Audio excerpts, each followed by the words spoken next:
You guys, if you haven't heard about Anchor by Spotify, you need to. It's the easiest way to make a podcast with everything you need all in one place. Anchor has tools that allow you to record and edit your podcast right from your phone or your computer.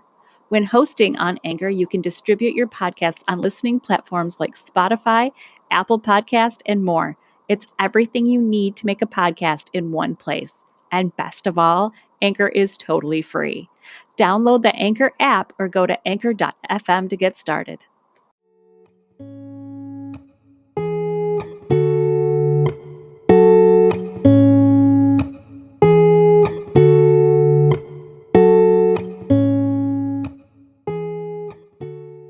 Hello, and welcome to Mimesis, a brand new podcast about all the twisted ways art and life imitate each other. I'm Stacey Rourke. and I'm Sandra Sheriff of Zachary, and I'll be reading. I'm going to take a nap and read a book. I mean, that sounds like a plan to me. It does. You are hosting our episode today. Yes, I am.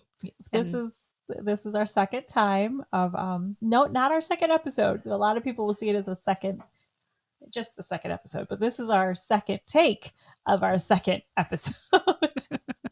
Yeah, we messed up a little bit. We pushed all the buttons on my computer so that my computer microphone and my regular microphone were picking me up simultaneously. So it was really loud. We're learning. Yeah. And now today, the topic that we're going to cover, Miss Sandra, is The Lovely Bones by Alice Sebold. That's right. I remember reading this book and it broke my heart. And last night recording this broke my heart. Now I know I have to go through it again. And Mama poured a drink. Yeah, I'm sorry. I kind of went dark. Yeah, you went dark, but it's good. It's good. Yeah. So we're going to talk about the book, The Lovely Bones, and compare it to real life situations and real feelings that go along with these matters. Yeah, because art imitates life. And that's what this book is all about, how she wrote a piece of art from something that happened in real life. Yeah, no spoilers on that, but I know. Oh yeah, trigger warning for this completely, and spoiler warnings or spoiler alerts, because it's intense. Yeah. Spoiler alert, if you're going to read the book, we're going to be talking about plot topics and trigger warnings, sexual assault, murder. Kidnapping, all sorts of ugliness. Yeah. So if those are not your forte, just bear with us, or maybe tune into our previous episode where we talked about Jaws and some shark attacks, or view our next episode. How about listen to our next episode, which I can't say it'll be lighter, but nobody's going to hurt kids. Yeah. This is a piece of fiction, but it was based off of a true story. Yes. And a true story that happens all too often in our world these days. Yeah. All right. So let's get started. Kick it off, Miss Sandra. Are we comfy? Are we ready? Yes. Okay. Take sip of drink. Okay. I read this book when I was first in high school back in 2002. Aw, sweet baby child. I'm not that young anymore. We won't talk about how many years I had been graduated when that happened. I remember you graduating. You were there. It's a story about a 14-year-old girl named Susie Salmon, who, after being raped and murdered, watches over her family and friends from her heaven. Susie has to come to terms with her death, and her family struggles to move on as well. On December 6th, 1973, Susie takes her usual shortcut through the cornfield to go home, and her neighbor, George Harvey, persuades her to come look at an underground hideout that he constructed. And right there, dipping into real life issues. A sicko like that targets kids, he was watching her, and he knew her path that she took every day. Yeah, he did. It's terrifying to think how many people with twisted agendas are watching us in our day-to-day life that we might not Yeah. even be realizing. Yeah, like stalkers and Mhm. yeah. It makes me leery of everybody. Yeah. I am not sociable when I'm out alone. Like, you will never find me more antisocial, more closed off. Don't look at me. Don't make eye contact. Like, I'm just, Yeah. I think growing up in a really bad area that I watch a lot of people just to make sure somebody coming towards me, okay, I'm going to go this way. So that way I don't feel like that.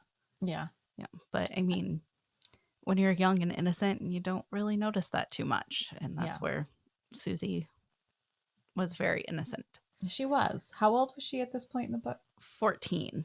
And this is in the 70s where this wasn't like displayed on the news as it is now. No. And in the 70s, you played outside all day. Yeah. You know, you played outside until the street lights came on, and then Yep. you had to go home. That was the 70s. Yeah. You wrote I mean, on even in the 80s, how I grew up like that. Yeah. I should say early 90s. Shush.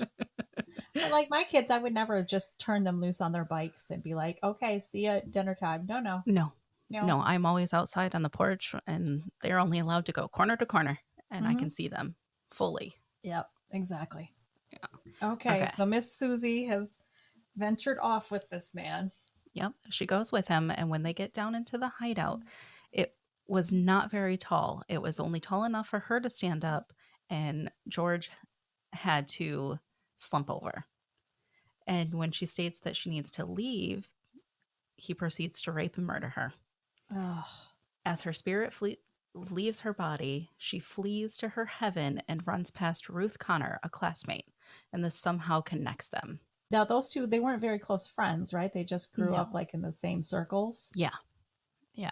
Like went to the same school since kindergarten.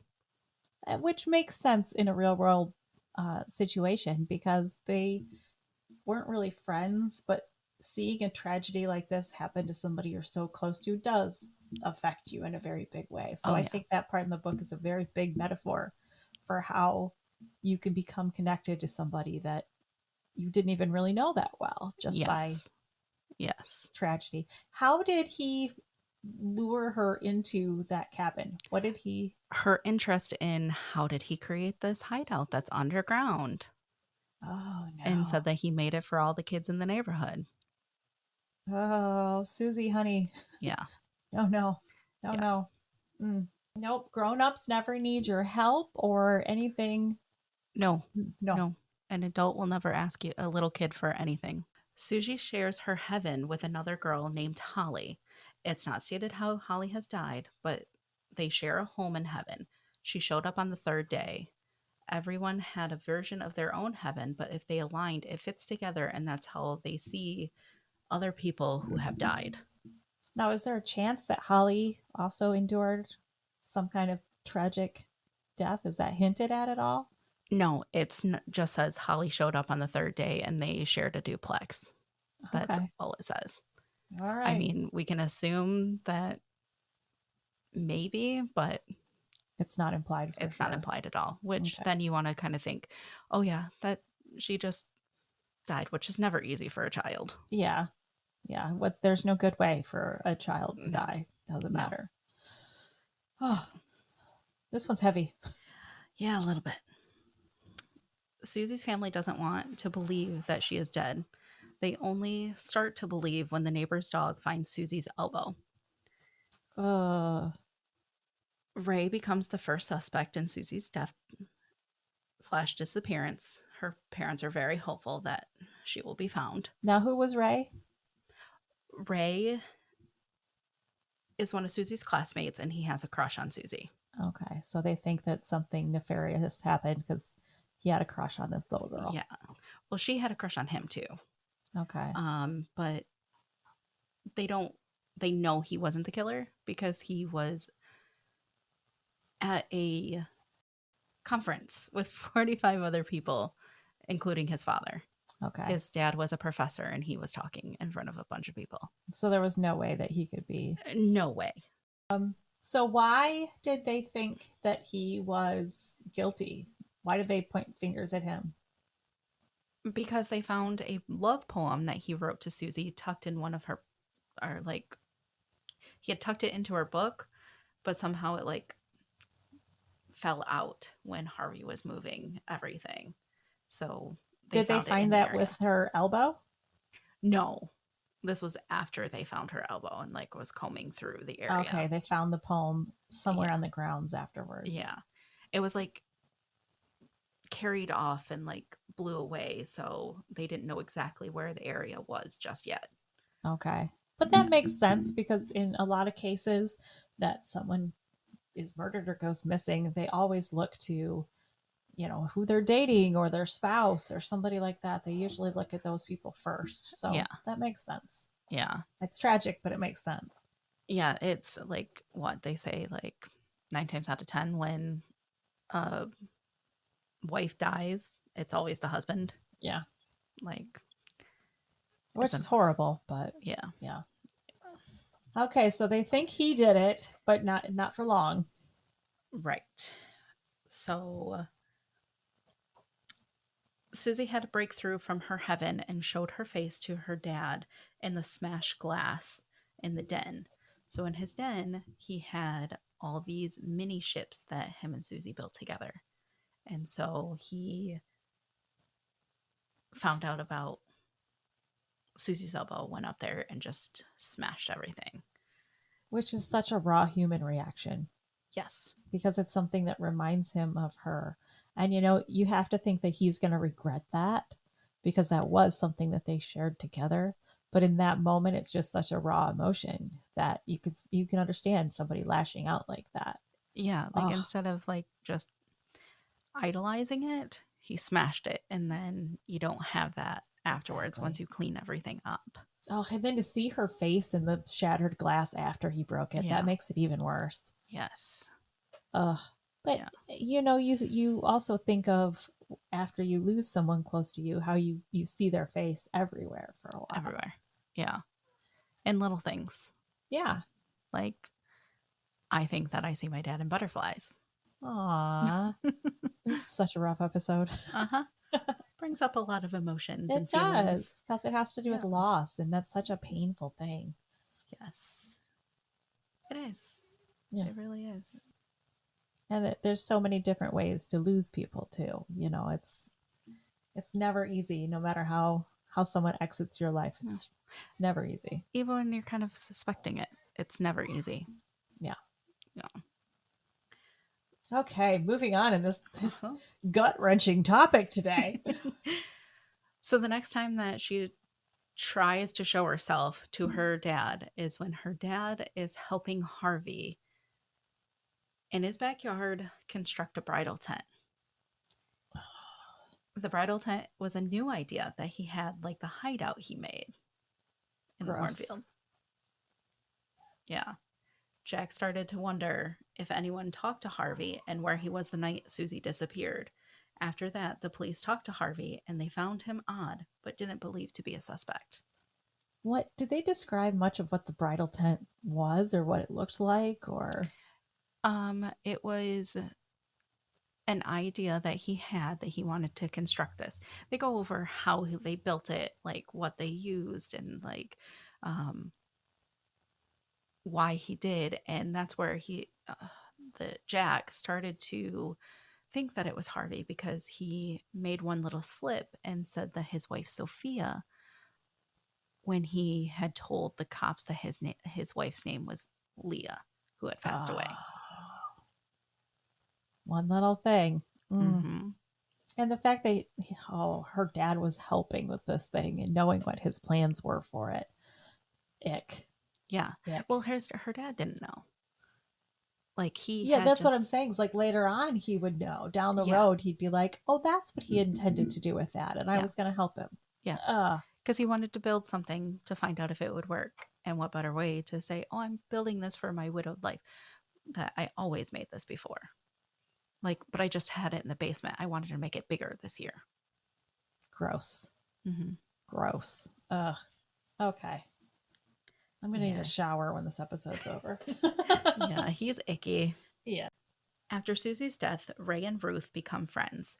She would bring him bourbon in her father's flask, and he would bring tea in a thermos, and they would sit on the shot put field and talk before school would start. I'm sorry, how old is she? They were in the same grade as Susie, maybe a grade older, so 14 or 15 years old. And she's bringing bourbon to school? Yes. Oh, Yes. okay. Her dad would, before he started giving it to her to bring, he would hand her to drink when he would drop her off, and he'd take a sip himself before he would go to work. This makes me think of that HBO show, The Flight Attendant, how her and her dad bonded over booze. Yes. And that was like their little secret. Yes. I wonder Oh how my often gosh, that show was so happens. good. What? That show was so good. Oh, I know. It's amazing. I'm so excited. The new season's coming Yeah. out soon. Yeah, that show was fantastic. I loved it. But like I said, it makes me wonder how many parents do bond with their kids over something like that. How much that ties into alcoholism in the parents and the kids. Well, yeah, it's a disease. Yeah. Like, it's a legit, like, disease that they can't fight, and so they want to bring other people in it, and because, like, I think it's genetic, and it can be passed down. It can be. So them giving that first drink, it makes and it it becomes bad. their secret then, or their special little secret of something they share. Yeah. Which is, and that's how they showed that on The Flight Attendant, is that was their special secret. Yeah. And it fed into a huge alcohol problem with her when she got older. Right, because she was drinking until she was like blackout drunk and didn't remember anything, right? Yeah. Oh Yeah. my gosh, that show was so good. I can't wait for season 2. Maybe we'll talk about that and how Yeah, it we imitates should. real life. What flight attendants' like lives really look like versus what they look like on the show. A memorial service was held for Susie. Her grandmother, Lynn, had flown in from out of state and pointed out Harvey to Lindsay, and she fainted. And he snuck away while people were attending to Lindsay. Why did she faint when she saw him? Because they were talking about who her father thought was the man who killed Susie. And so the adrenaline of being at the memorial, seeing the guy, she just fainted. Oh. Like, she obviously loved her sister so much that it was too much. And to look at that person and be flooded with the thoughts of, are you capable of something? Yeah. That and knowing horrid. that he's a neighbor. Yeah, he's so close. Yeah. Like, I think it was 1 or 2 houses down from their house. Like, he could directly see. And yeah. Oh. And there's a lot of kids in the neighborhood. He's watching, he's taking his pick. Yeah. Oh my goodness gracious. So yeah, no wonder the poor girl fainted. I would too. Yeah. That summer, Lindsay and Ruth both went to a gifted camp. Ruth was fascinated by Susie, always writing about her in poems and in her journal. She wrote about the night that Susie died and kept tabs on Lindsay and how she was getting closer with her boyfriend Sam. So Lindsay started dating Sam after Susie died. So she's growing up, she's moving on, so to speak. Yeah, it's really a coming of age book almost. Yeah. And then for Susie to be watching this and knowing that they're growing and they're moving on, and she's kind of stuck forever where she was. Yeah. And Ruth is realizing that seeing them together, she's not wanting the boyfriend. She's wanting a girlfriend. Come on, Ruth. Mm-hmm. But this is during a time, that's in the 70s, when that's a hard decision to make. It was frowned upon. I'm not saying it's easy for anybody to come out now. Everyone has their own circumstances. But in the 70s, that was a very, very hard time to be true to yourself. Yeah. Like, it was very frowned upon in that time. That's so horrible.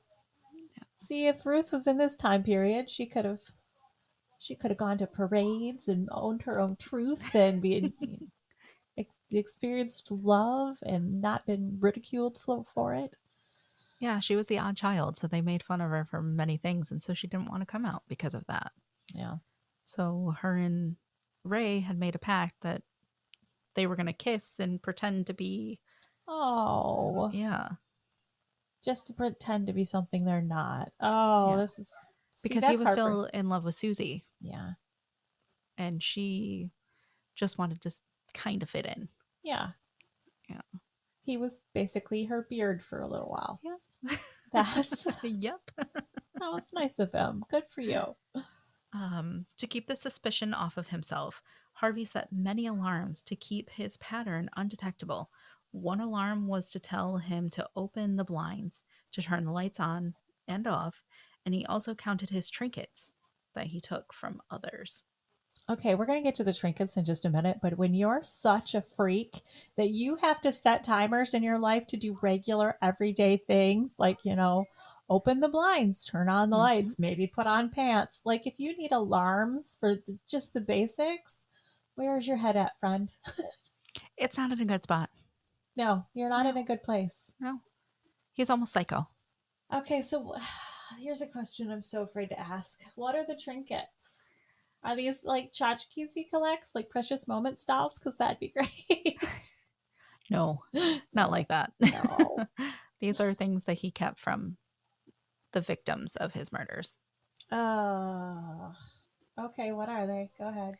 I'm Okay. gonna get a drink while you tell me, because this is a rough one. Yeah. So his trinkets included a wedding ring, a sealed letter, a heel of a shoe from a little girl who cried too much. This little girl he did not kill because somebody started banging on the door. So he was like, I was just trying to fix her shoe. I was just trying to fix her shoe. But somehow managed to keep the heel. But the little girl in that one survived. She survived. Because she screamed too much. Because she was crying and it brought too much attention. Kids, if this isn't a lesson, if somebody grabs you, if somebody's holding you, if somebody tries to touch you that you don't want, just scream your fool head off. You don't say help. You say fire. Yeah, say fire, just scream. I don't know this person, just scream. Make a spectacle. Make a huge scene. Curse as much as you can. Say fuck all the time. Yeah. That's why I swear so much. It's a safety thing. It's fucking safety, man. I tell my kids, if somebody grabs you, just start cursing so loud, because kids don't really curse and somebody will look. Yep. Just make a scene. Don't be afraid to make a scene. Oh, great. Okay. So the heel of the shoe, a pair of glasses, an eraser, a small perfume bottle, a plastic bracelet, an amber pendant, and Susie's keystone charm. Oh. That's a lot of trinkets. That's a lot of victims. A lot. Oh. Finnerman tells the Salmons that the police have followed all leads and they are dropping the investigation because of the lack of evidence. That night, Jack witnesses a flashlight in the cornfield, believing that Harvey has returned to destroy the evidence. Jack ran out to the cornfield with a baseball bat, and he came across Clarissa, Susie's friend. Clarissa screamed, thinking that she was being attacked, and her boyfriend, Brian, came over and grabbed the baseball bat that Jack had dropped and beat him nearly to death. Oh my gosh. While Jack was in the hospital, he had to have surgery because he had a broken knee and other injuries. He was in bad shape. He was, because, I mean, he thought that somebody else was getting hurt or the evidence was getting destroyed, and then he goes out there and happens upon somebody just trying to make out with her boyfriend. she was just trying to get a little nookie. Yeah. But that's a really bad place to do it. Like, yes, like that's kind of disrespectful in a way. But I mean, they didn't know. Yeah. It has not been said. Like, nobody really knew that that's where. Still, a cornfield is not the best place for. No. But I mean, when you're 15, you sneak off to anywhere you can. I have a 15-year-old. She better not be in any cornfields. I'm just saying. Okay. So, Abigail, who is Susie's mom, while Jack is in surgery, kisses Detective Finnerman. What's her name? Abigail. What you doing, girl? Yeah. Mm. She kisses him at the hospital on a balcony. Gross. Yeah. Okay. Well, decisions were made. They're not good ones. Not good ones. No. No. She wanted out. She Okay. wanted an escape. And she knew that he was single because he had lost his wife previously and just wanted somebody that saw her, not what had happened to her. Okay. She wanted to be separate from the tragedy. Yes. But the detective that's going after that's his case. Yeah. I want to escape with somebody who doesn't know what I'm going through, so I'm going to pick the guy that probably has more details about what I'm going through than what I do. Yeah. Abigail. Yeah. No. So she later moves to California, just leaving the family one day, I'm going to run to the store, and never came back. Does the detective go with her? No. No. Oh. No, she just leaves everything. Wow. Yeah. I wonder how many parents that have dealt with the loss of a child. Oh, I looked that up. Oh, nothing like a nice segue. I had to look it up and found that in this survey that 72% of parents that were married at the time of their child's death are still married. So they kind of clung to each other in it. Yes. The remaining 28% are no longer together. 16% of that is one parent has died, and the other 12 has resulted in divorce. Okay. 28% is still a pretty high number of the ones that separate. Yes. By any means, Well, 12% divorce, that seems a little bit lower. Yeah, that surprises me. I would think that there would be a lot of blame being cast back and forth. I can see that. Yeah. Whether it be at yourself or at your partner. Yeah. Especially if it's like something like you didn't shut the door, or last week's This Is Us. Yes. Spoiler alert between Kate and Toby, where their little guy fell. They forgot to lock the door, and he fell and needed stitches. Yeah. And so the blame they put on each other. Yeah, well, Toby was to blame for leaving the gate unlocked. He never listened to it snap. And then Kate left the front door unlocked. Yeah. So both of them were to blame, which I think it's brilliant that the show did that, because they were both blaming each other, but they were equally to blame. Exactly. Exactly. And that was one of the things that, if you're not caught up on This Is Us, we're not going to tell you where they're at now, but there was definitely a lot of blame and ugliness being thrown back and forth. Yeah. So you could see, that's another example of, in this kind of situation, how people would react. Yeah. And I'm sorry, go ahead. I was just going to say, with the 16% of the ones who one parent has died, is it unfortunately suicide? Is it that somebody was sick? Like, they wouldn't have separated because like they got cancer or car accidents or whatever. But how many of those were actual suicides? That's a very good question, because I think losing a child is one of the most painful things anybody could ever endure. It really is.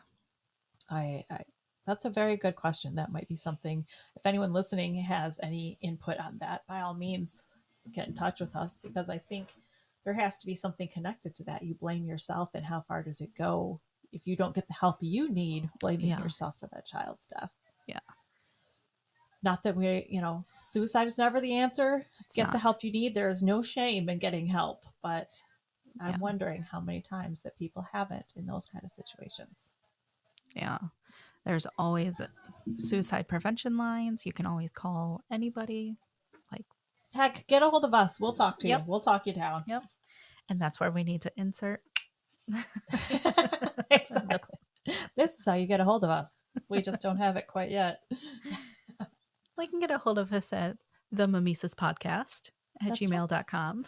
Oh, yes, that's right. See, this is why we're such a good pair. I'm like, contact us. And you're like, this is how you actually do that. Hey, I got the logical sense sometimes. Yeah. I mean, you're the ones that are a fly by the seat of my pants gal. You're better with words than I am. Okay. So mom has run off. Dad is in the hospital. Yep. And so Grandma Lynn, who is Abigail's mother, decides to move in with them to help with raising Buckley, Susie's little sister. Okay. So mom realizes that her little daughter. brother, sorry. Okay. I was going to say Buckley's a Yeah. weird name for a little girl, but whatever. We'll go with it. But I love that it's Abigail's mom and not the dad's mom, because she's like, okay, well, my daughter has flaked out completely here. Yeah. Let me. Well, the thing that about Grandma Lynn that you realize is Grandma Lynn was kind of a drunk, and she said that she would stop drinking and come and help. Oh. She said that I will have a drink after 5 p.m. or I will drink nothing at all. Okay, Grandma. So she knew that somebody needed to step up, and her daughter didn't do it, so she's Yeah. going to do it. Yeah. All right, Grandma moved Lynn. from out of state and came and lived. Yes, that's that mama bear vibe of I didn't give my daughter a good enough life. I'm gonna make damn well sure that my grandkids have a good But life. how pissed would you be at your kid? Like, you're showing up there, you're doing what has to be done, but at your own kid. And I know there's some parents that, their kid can do no wrong in their eyes. I love my kids dearly. I'm gonna call them out if they're flaking off in some big way. And that's right. Even if they're not biologically my kid, I'm looking at you. I'm gonna call them out. Oh, she does. She does it very well.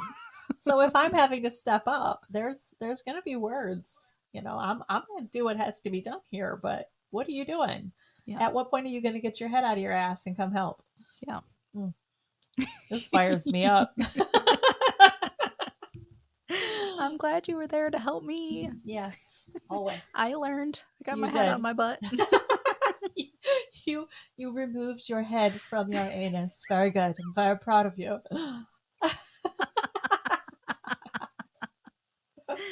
Oh dear. Oh, this is why I love you. Yes. For those that don't know, Sandra is my niece. As she's not only one of my best friends, she's one of my kids too, whether she likes it or not. Oh yeah. I mean, you've kind of been taking care of me since I was 8. Yeah, that's true. Yeah. And there's only 11 years difference between us, so I was a teenager at the time. Mm-hmm. Yeah. Yes. It started like at your graduation. Yeah, that's right. And I'm very sorry that my mother put you in that position. What? I'm sorry. Said I'm very sorry that my mother put you in the position where you needed to You don't help have to raise me. apologize for other people. It happened for a reason, and it brought us together, and now we have an awesome podcast, and we're going to charm our way into the hearts of a bunch of new friends, so we're good. Yes. Okay. All right, so what's Grandma Lynn doing? Well, first, Oh. Lindsay breaks into Harvey's house and notices that he doesn't have a lot of furniture. She went in from the basement all the way up to the first floor to the top floor to his room. And while Lindsay is in there, Susie was watching over her and started to call out the names of his other victims. Do you want to hear the names? I want to hear the names. Oh, God. Jackie Meyer, Delaware, 1967, 13. Oh. Flora Hernandez, Delaware, 1963, 8. Oh, that's so sick. Leah Fox, does that name ring a bell? Yeah. He never had a wife. He just used names of one of his victims. Oh. Ew. Yeah. Oh, he's gross. So Leah Fox, Delaware, 1969, 12. Sophia. That's the other one, Sophia. Sophia Chichette, Pennsylvania, 1960, 49. That's weird. Lydia Johnson, 1960, 6. Oh. Wendy Richard, Connecticut, 13. Oh my gosh. Yeah. That age difference. That makes me... Like, I want to know who the 49-year-old was. Was it like his mother? Yeah. Was it somebody who just happened upon what he was doing? Saw what he was doing. Yeah. Was going to expose him. But was that his first? Because it never says in what order these are in. Now, this is our second recording of this, like I said. or at the beginning of the show, because we had some technical difficulties. When we talked about this yesterday, because I'm addicted to true crime podcasts, Morbid with Ash and Elena is my absolute favorite. If we do nothing else with this podcast, I want to become best friends with them. They're aunt does and that mean niece, that just I like us. can become best friends with Karen and Georgia, because I love murder podcast as well? Sure, we'll all be best friends together. It'll be great. We'll hang out. But when we were talking about this yesterday, I told you that it reminds me of some of the cases that I've listened to, but I couldn't place it in the moment. There's too many, and it was in the moment. So today, before we re-recorded this, I went back and I hunted for the Morbid podcast that really reminded me a lot of this case. Okay. And seriously, people listening, if you've not listened to Morbid, check it out. Those girls are amazing. They do deep dives into true crime cases, and they are just an absolute hoot to listen to as they deal with really emotional topics. So check them out. But the episode that they did on the Moores murders. The Moores? Moores murders. Okay. Ian Brady and Myra Hindley are the murders in this case, in this situation. And their crime spree was between July 1963 and October 1965 in and around Manchester, England. Okay. They had 5 victims total that ranged in age from 10 to 17. Huge trigger warning right here. But these victims, what happened to them was audio taped, as they were sexually assaulted, tortured, killed, everything. The bodies were not found for a very long time. They were buried in the moors, which is a very expansive land and very hard to find. So when they were trying to figure out who had been killed, if they were victims of them or not, as the bodies were being recovered, one of the parents had to listen to an audio tape of her daughter being tortured and killed to identify if that was her daughter's voice. Oh, that's so terrible. Isn't that horrific? Yeah. And one of the things that was huge trigger warning here, I'm so sorry, but this is the kind of thing we're talking about today. One of the things that she said in the video, the little girl said to Ian and Myra, "Please don't take my clothes off. I want my mommy." Oh. Can you imagine as a parent having to listen to that and know that there was nothing you could do for your kid? I couldn't. It's horrific. It's absolutely horrific. Of the victims, there's one of them whose body has not yet been recovered.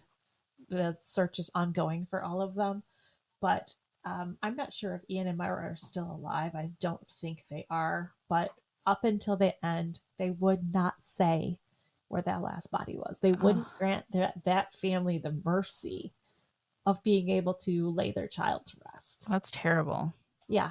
Yeah, and that's the same thing with this Harvey. He doesn't tell them where the bodies are. Exactly. And that's almost a power move that I'm not going to give you that last little bit of mercy. Well, he never gets arrested for any of this. But his justice comes. Okay. All right. This one's a dark one. So Lindsay reaches Harvey's room and finds his sketchbook with a diagram of the underground den.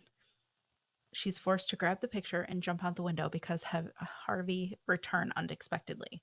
Harvey didn't want to press charges, so the police did not arrest Lindsay for breaking into his home, and Harvey fled the town. And the reason why he was going to get caught. He was afraid he was going to get caught because talking to the police, he showed them another picture. Did the picture look like this? And they're like, yeah. And he had to explain himself and say, I drew this drawing because I was interested because I wanted to know how this man did it. Oh, no. How he made this happen. And the police were young, so they were like, oh, okay. But then he ran that night.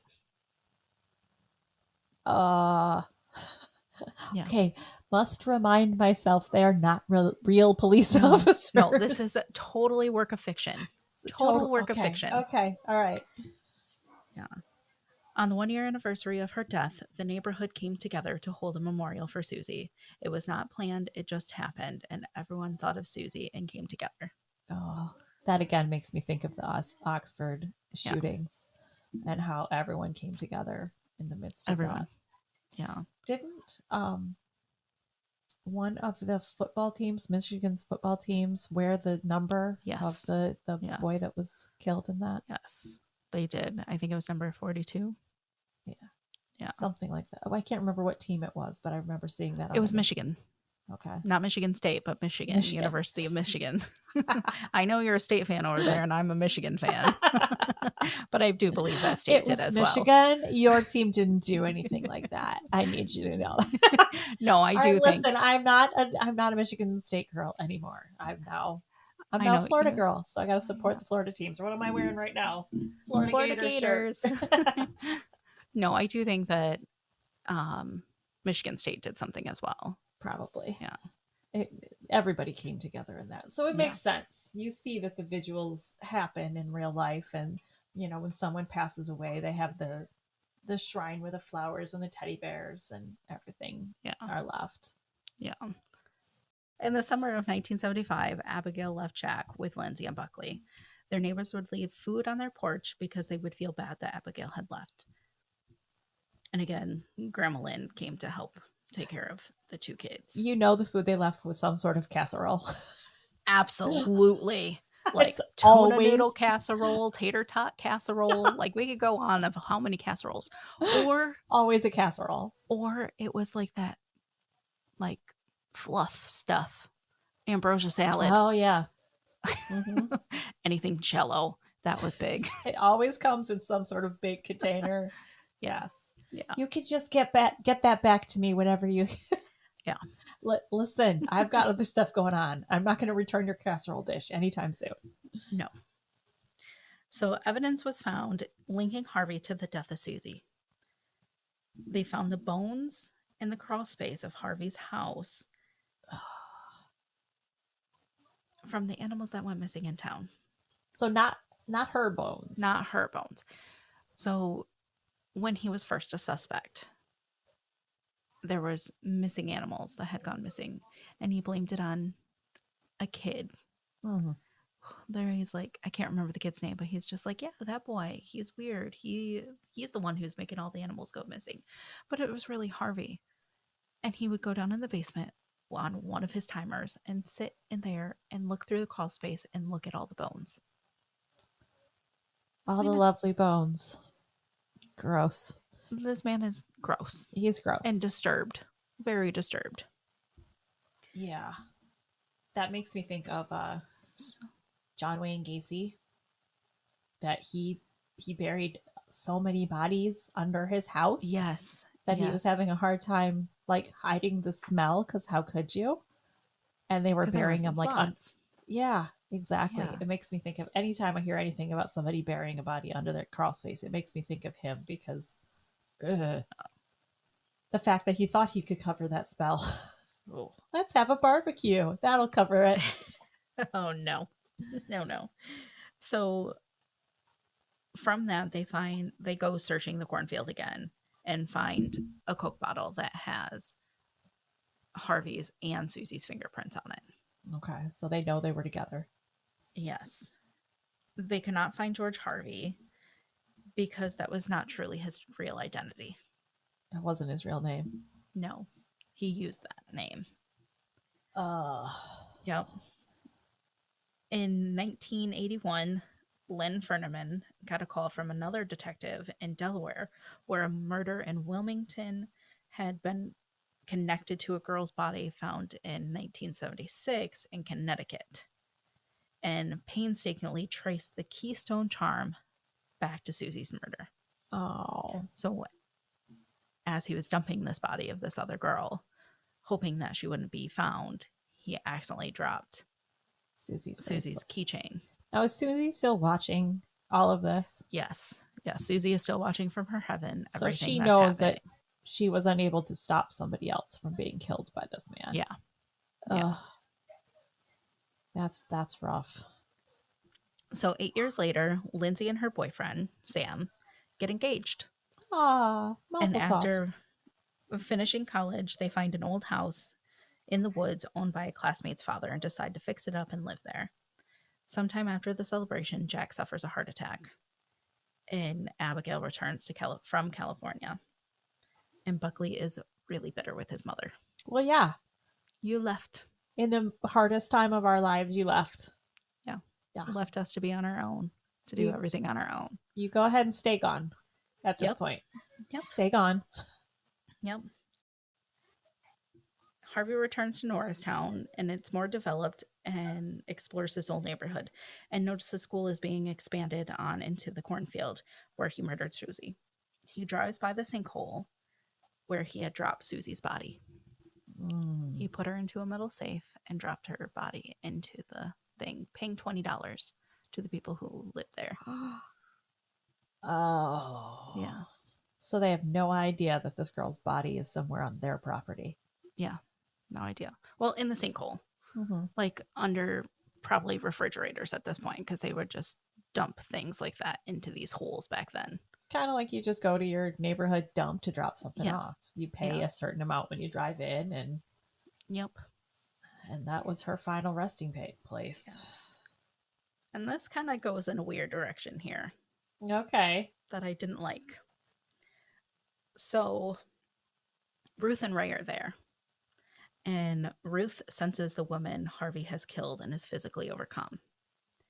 Susie, watching from her heaven, is also overwhelmed with emotions and feels how she and Ruth switch places. So Ruth goes to her heaven for a minute? Yes, in the in-between. Okay. And Susie takes over Ruth's body. Okay. Ray senses Susie's presence and is stunned by the fact that Susie is back briefly with him. The two make love, as Susie has always longed for.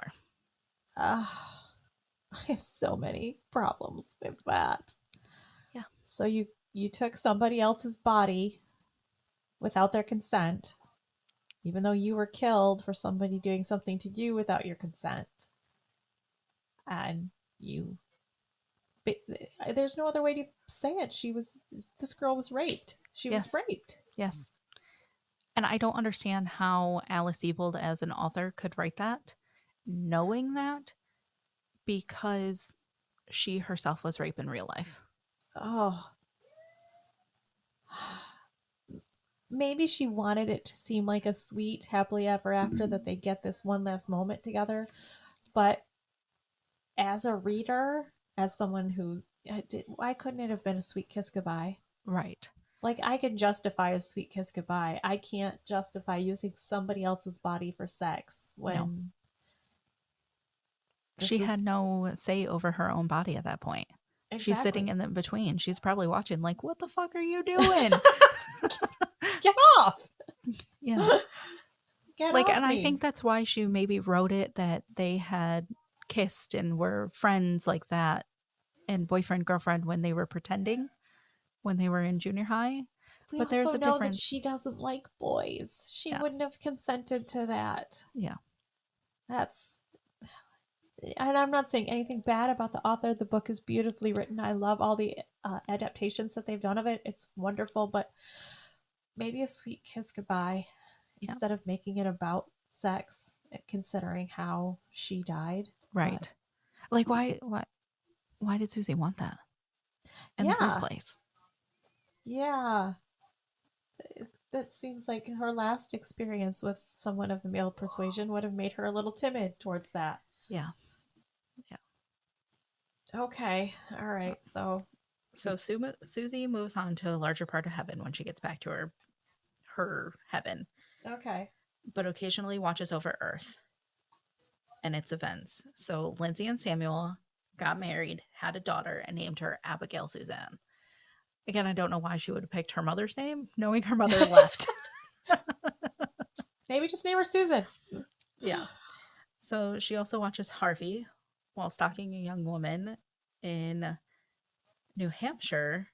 He is hit on the shoulder by an icicle. Like a giant icicle that made him fall into a ravine, and he slowly but surely bled to death. Oh, good. I'm glad it was slow and painful. Yes, because I he did that hope to many that other. it was agonizing every second of it.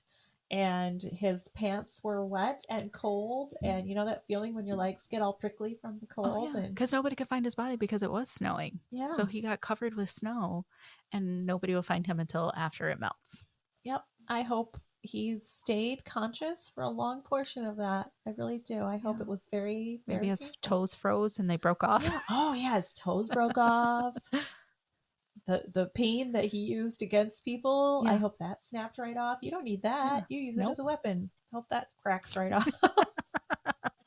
So, with looking at the story of the Lovely Bones and looking at some of the real murders, what do you think is more traumatizing?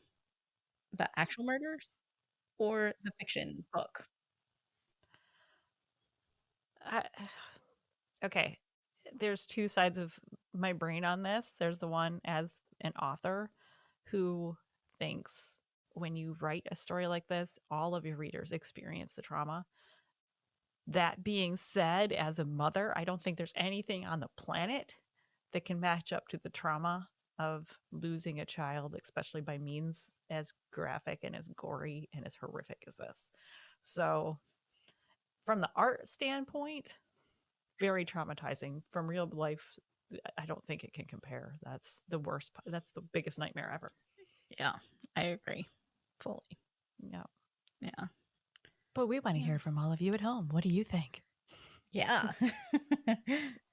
So, our quote of the day, As we wind to a close of yet another wonderful episode. the aim of art is not to represent the outward appearance of things, but their inward significance. Oh, it's very zen. We'll have to think on that. Mhm. Until next time. Bye.